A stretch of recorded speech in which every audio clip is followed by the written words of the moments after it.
Geography ये word आया था ग्रीक से। ग्रीक स्कॉलर एरिटोस्थेनेस, इसने ये वर्ड कॉइन किया था, जिसका मतलब ग्रीक में होता है, ये रूट वर्ड से, जियो मतलब अर्थ, ग्राफोस मतलब डिस्क्रिप्शन, तो अर्थ का डिस्क्रिप्शन, इन शॉर्ट ज्योग्राफी के तो वैसे बहुत से टाइप्स होते हैं। इम्पॉर्टेंट लगा वो सिस्टमैटिक ज्योग्राफी और जनरल ज्योग्राफी एक जैसा अप्रोच होता है। ये फाइंड किया था अलेक्जेंडर वॉन हम्बोल्ट ने, और उसके ही कंटेम्प्रेरी और एक साइंटिस्ट थे, उन्होंने रीजनल ज्योग्राफी को फाइंड किया था, कार्ल रिटर। अभी मेन हम पढ़ेंगे फिज़िकल ज्योग्राफी। तो फिज़िकल ज्योग्राफी में अंदर क्या क्या टाइप्स होते हैं, जियोमॉर्फोलॉजी, क्लाइमेटोलॉजी, हाइड्रोलॉजी और सॉइल ज्योग्राफी। एक एक स्टार्ट करते हैं। तो ओरिजिन ऑफ अर्थ कैसे हुआ? ओरिजिन ऑफ अर्थ में बहुत सारी थियरीज़ दी गई थी कि अर्थ कैसे फॉर्म होगी, तो उनमें से कुछ स्पेशल और कुछ इम्पॉर्टेंट थियरीज़ है, वो दी थी जर्मन फिलोसोफर थे एक, इमैनुअल कांट। यही सेम चीज़ को रिवाइज किया था एक मैथमेटिशियन ने जिनका नाम था लैप्लास 1796 में, और इसको कहा, ये थियरी को क्या कहा गया था, नेबुलर हाइपोथेसिस। क्या बोलता है नेबुलर हाइपोथेसिस? नेबुलर हाइपोथेसिस कहता है कि प्लैनेट्स बने हैं एक क्लाउड से, जो कि एक मटेरियल होता है एसोसिएटेड विद सम यूथफुल सन, मतलब जब सन अपने यूथ के स्टेज में था, उससे एसोसिएटेड जो मटेरियल था उसके क्लाउड से बना है प्लैनेट्स, ऐसा। फिर और कुछ साइंटिस्ट आए, उन्होंने बोला कि ये जो मटेरियल था सन के साथ और भी कुछ एक अलग स्टार होगा, उसके साथ भी एसोसिएटेड बॉडी होगी, तो ये सब थियरीज़ को बाइनरी थियरीज़ बोलते हैं। That's not that much important.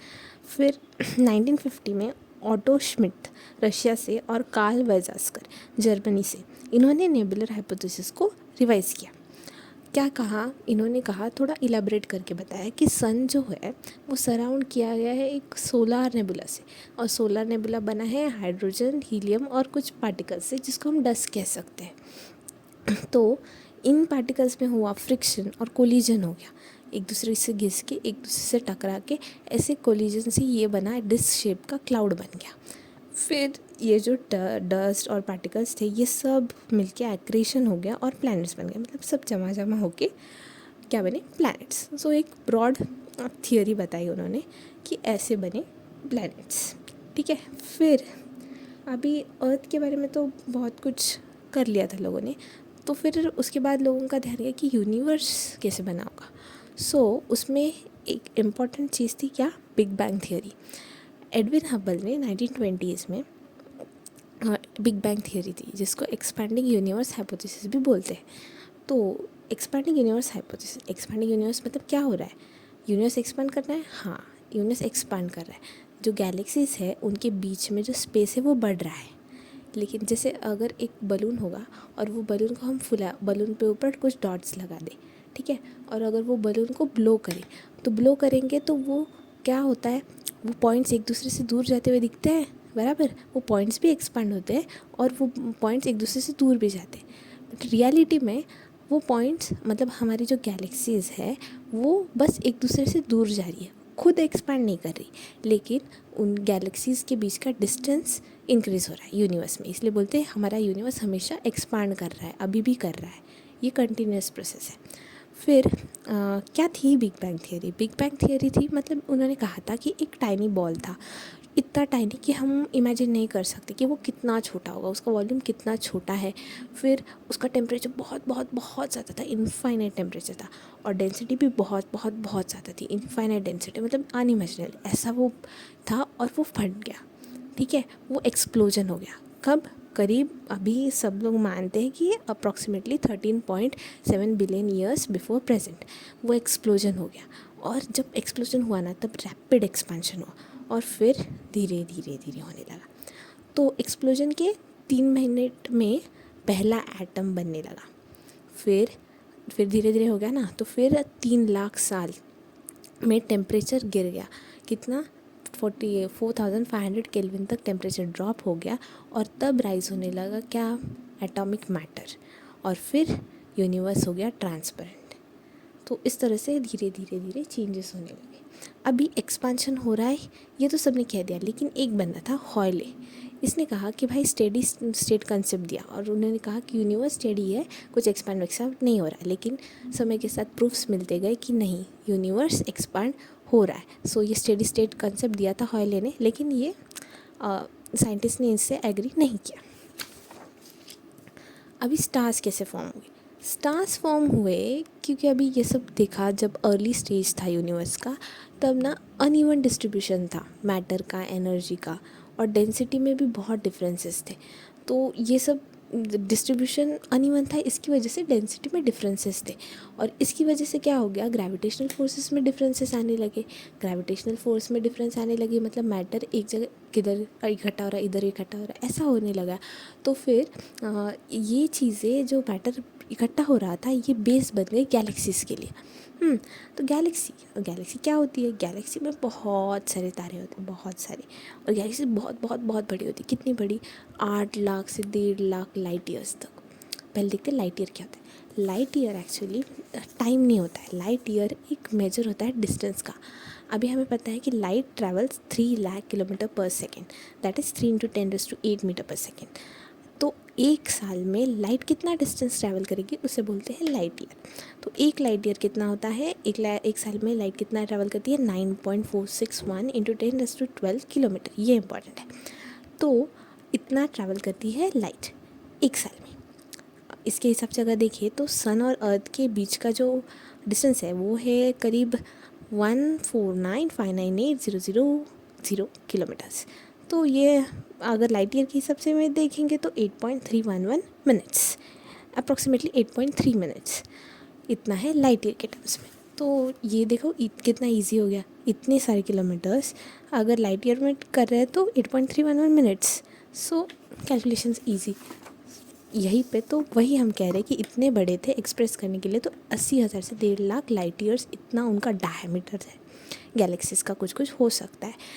तो अभी ये गैलेक्सीज कैसे बनी? गैलेक्सीज बनी, हमने देखा था बिग बैंग हो गया ये वो, तो ना हाइड्रोजन गैस एक्यूमुलेट हो गया, उसका बड़ा सा बादल बना, बड़ा सा क्लाउड बना, और उस क्लाउड को बोलते हैं नेबुला। अभी ये नेबुला, ये जो नेबुला था वो ग्रो कर रहा था, एक्सपांड हो रहा था, बताया ना, तो ग्रो कर रहा था। तो इसमें ना डेवलप हो गए थोड़ी लोकलाइज क्लम्प्स हो गए गैसेस के, किधर किधर वैसे क्लम्प्स होते हैं ना, किधर किधर इकट्ठा हो जाते हैं, तो वैसे क्लम्प्स होने लगे गैसेस की। ये थोड़े टाइम बाद ये और डेंस होते गए, गैशियस बॉडीज़ और डेंस होती गई और डेंस होती गई, और इससे बने अपने स्टार्स। ये कब हुआ? कुछ 5-6 बिलियन साल पहले।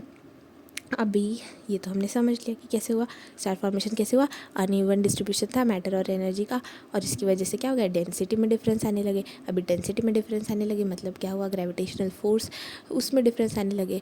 इसका मतलब क्या हुआ कि किधर मैटर इकट्ठा हो रहा है, कहीं कहीं कहीं पे, तो इससे बेसिस बन गई गैलेक्सी के लिए। गैलेक्सी तो बहुत बड़ी होती है, उसमें बहुत सारे स्टार्स होते हैं, लेकिन ये बनती कैसे? तो गैलेक्सी क्या होती है?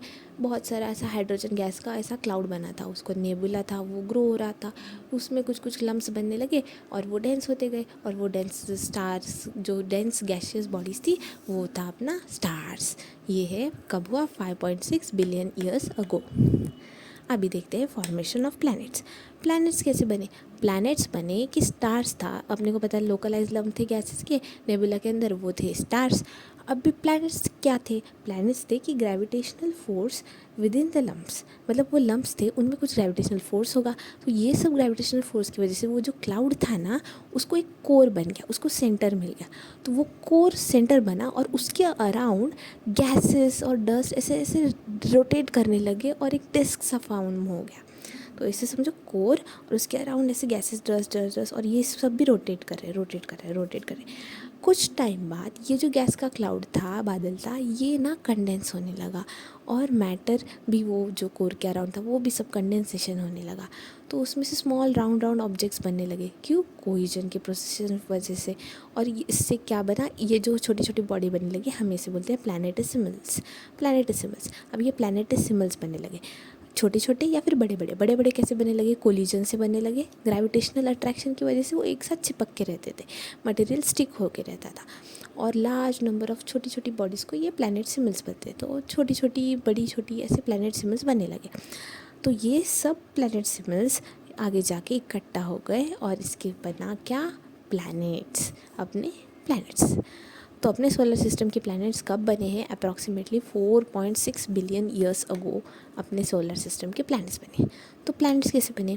स्टार्स थे लोकलाइज लम्प गैसेस की जो नेबुला में है, फिर gravitational force with in lumps, उसकी वजह से क्या हो गया, वो जो बादल था उसमें एक कोर बन गया, और वो कोर के अराउंड अपने हमने देखा कि यूज रोटेटिंग डिस्क बन गया, गैसेस का, डस्ट का, ये सब। फिर थोड़ी देर बाद कंडेंसेशन होने लगा, कंडेंसेशन होकर छोटे छोटे ऑब्जेक्ट्स बनने लगे, कोलिजन की वजह से वो बड़े बड़े बने, क्योंकि कोलिजन होता था, ग्रेविटेशनल अट्रैक्शन होता था, मटेरियल एक साथ ऐसे जुड़ गया जुड़ गया जुड़ गया जुड़ गया, और ये प्लैनेट सिम्बल्स बने। तो प्लैनेट सिम्बल्स छोटे छोटे छोटे थे, वो सब मिलके बन गया प्लैनेट्स।